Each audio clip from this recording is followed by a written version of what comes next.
వార్తలకు పునఃస్వాగతం.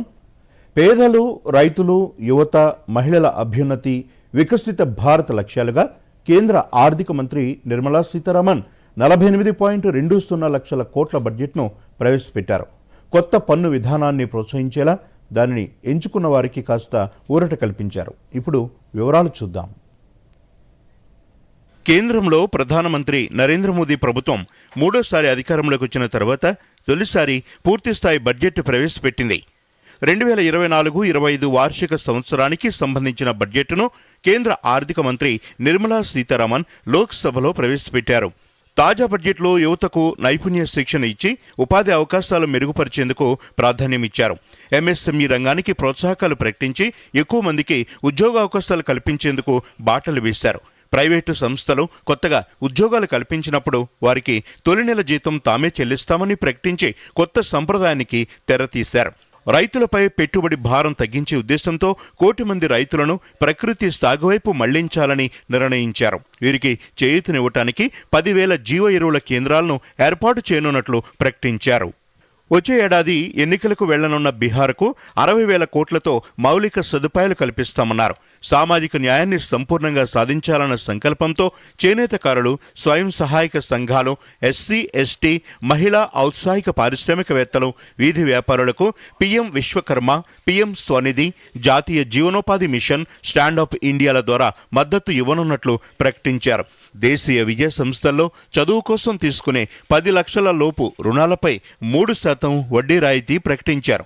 వచ్చే 5 ఏళ్లలో ప్రధానమంత్రి ఆవాస్ యోజన ద్వారా పేదలకు మరో 3 కోట్ల ఇళ్లు నిర్మిస్తామని చెప్పారు. మహిళలకు ప్రయోజనం కల్పించే పథకాలకు కొత్త పద్దులో 3 లక్షల కోట్లు కేటాయించారు. గిరిజనుల సామాజిక, ఆర్థిక అభ్యున్నతి కోసం ప్రధానమంత్రి జనజాతీయ ఉన్నతి గ్రామ అభియాన్ను ప్రారంభించబోతున్నట్లు నిర్మల ప్రకటించారు. స్వయం ఉపాధి ద్వారా జీవనోపాధి పొందుతున్న వారి వ్యాపార సామర్థ్యాలను పెంచేందుకు వీలుగా ముద్రా రుణాల పరిమితిని 10 లక్షల నుంచి 20 లక్షలకు పెంచారు.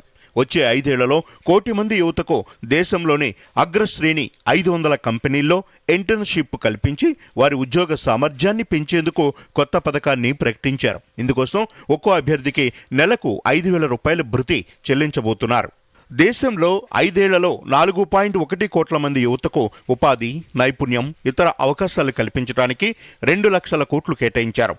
100 నగరాల్లో పారిశ్రామిక పార్కులు అభివృద్ధి చేయాలని నిర్ణయించారు. వచ్చే 5 ఏళ్లలో పట్టణ పేదల కోసం 10 లక్షల కోట్లతో 1 కోటి ఇళ్లు నిర్మించాలని సంకల్పించారు. ఇందుకు కేంద్ర ప్రభుత్వం ద్వారా 2.2 లక్షల కోట్లు సమకూర్చాలని నిర్ణయించారు.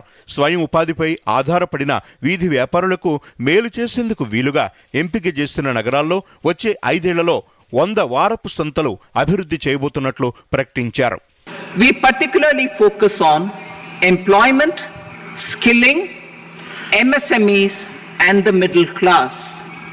I am happy to announce the Prime Minister's package of 5 schemes and initiatives to facilitate employment, skilling and other opportunities for 4.1 crore youth over a 5-year period.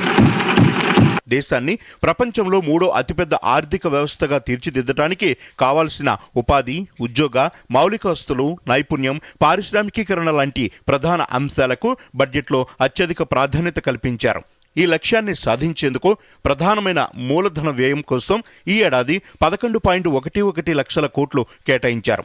రాష్ట్రాలు తమ పరిధిలో మౌలిక వస్తువులను అభివృద్ధి చేసుకోవడానికి 1.5 లక్షల కోట్ల వడ్డీరహిత రుణాలు ఇవ్వనున్నట్లు ప్రకటించారు. కేంద్ర బడ్జెట్లో పన్ను చెల్లింపుదారులకు ఊరట లభించింది. పన్ను విధానంలో పన్ను స్లాబ్లకు స్వల్పంగా మార్పులు చేశారు.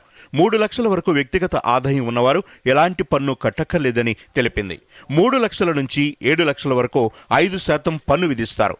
7 లక్షల రూపాయల నుంచి 10 లక్షల రూపాయల వరకు 10% పన్ను, 10 లక్షల రూపాయల నుంచి 12 లక్షల రూపాయల వరకు 15% పన్ను, 12 లక్షల రూపాయల నుంచి 15 లక్షల రూపాయల వరకు 20% పన్ను విధిస్తారు. 15 లక్షల రూపాయల కంటే ఎక్కువ ఆదాయం ఉన్న వారికి 30% పన్ను వర్తిస్తుందని నిర్మలా సీతారామన్ బడ్జెట్లో తెలిపారు. స్టాండర్డ్ డిడక్షన్ 50,000 రూపాయల నుంచి 75,000కు పెంచారు. A salaried employee in the new tax regime stands to save up to 17,500 rupees in income tax. తాజా బడ్జెట్లో బంగారం, మొబైళ్లపై సుంకాలు తగ్గిస్తున్నట్లు వెల్లడించారు. క్యాన్సర్ ఔషధాలు, వైద్య పరికరాలు, తోలు వస్తువులు, రొయ్యలు, చేపల మేత, ఉక్కు, జౌళి, యంత్ర పరికరాల ధరలు తగ్గనున్నాయి. ఇక ధరలు పెరిగిన వస్తువుల్లో బయోడిగ్రేడబుల్ కాని ప్లాస్టిక్ ఐటెంలు, పీవీసీ ఫ్లెక్సీ బ్యానర్లు, solar glass, tinned copper inter connect, ammonium nitrate ఉన్నాయి. ఈ బడ్జెట్ అన్ని వర్గాలకు మేలు చేసేలా ఉందని ప్రధానమంత్రి నరేంద్ర మోదీ ప్రశంసించారు. ये देश के गांव गरीब किसान को समृद्धि की राह पर ले जाने वाला बजट है. Bureau report, Doordarshan news.